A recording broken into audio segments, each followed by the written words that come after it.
বর্তমান সমাজে ডিভোর্স হওয়ার মূল 9টা কারণ। 1, ছেলেমেয়ের অমতে বিয়ে দেওয়া হলে তারপর তারা সেটা মেনে নিতে পারে না, মানিয়ে গুছিয়ে চলতে পারে না, কোথাও না কোথাও মনে ক্ষোভ সৃষ্টি হয়। এটার জন্য বাবা মা দায়ী থাকে, কারণ কখনোই ছেলেমেয়ের ইচ্ছের বিরুদ্ধে বিয়ে দেওয়া উচিত নয়। 2, সংসার করতে গেলে দুজন দুজনকে বোঝা দরকার, দুজন দুজনের কাছে গুরুত্ব থাকা দরকার, আর তাদের সম্মান করা দরকার, কিন্তু এখন এই জিনিসটা একদম কমে গেছে।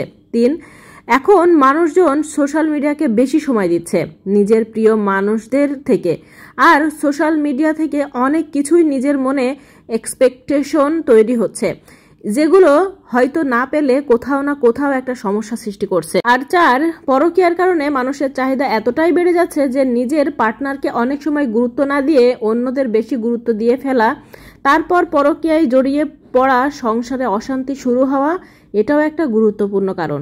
5, এখন যুগ পরিবর্তন হচ্ছে, মেয়েরাও স্বাবলম্বী হতে শিখেছে। অনেক সময় কাজের দিকে মন দিতে গিয়ে সংসারকে সময় ঠিকভাবে দিতে না পারায়, দুটোকে একসাথে ব্যালেন্স না করতে পারায় অনেক সময় এটাই কোথাও না কোথাও একটা দূরত্ব তৈরি করছে।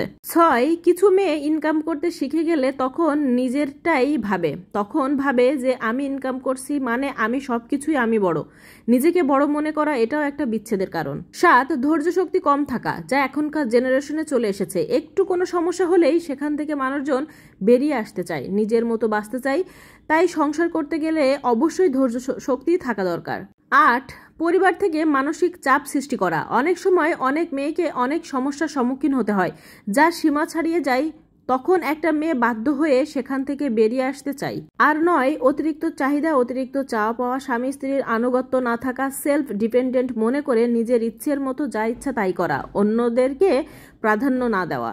ডিভোর্স হলে শুধুমাত্র যে দুজনের মধ্যেই ডিভোর্স হয় তা কিন্তু না, দুটো পরিবারের মধ্যে ডিভোর্স হয়। আর তার সাথে যদি বাচ্চা থাকে তাহলে সব থেকে ক্ষতি হয় সেই বাচ্চাটার, কারণ সে হয় মায়ের ভালোবাসা থেকে বঞ্চিত, আবার সে হয় বাবার ভালোবাসা থেকে বঞ্চিত, তার জীবনটাই নষ্ট হয়ে যায়।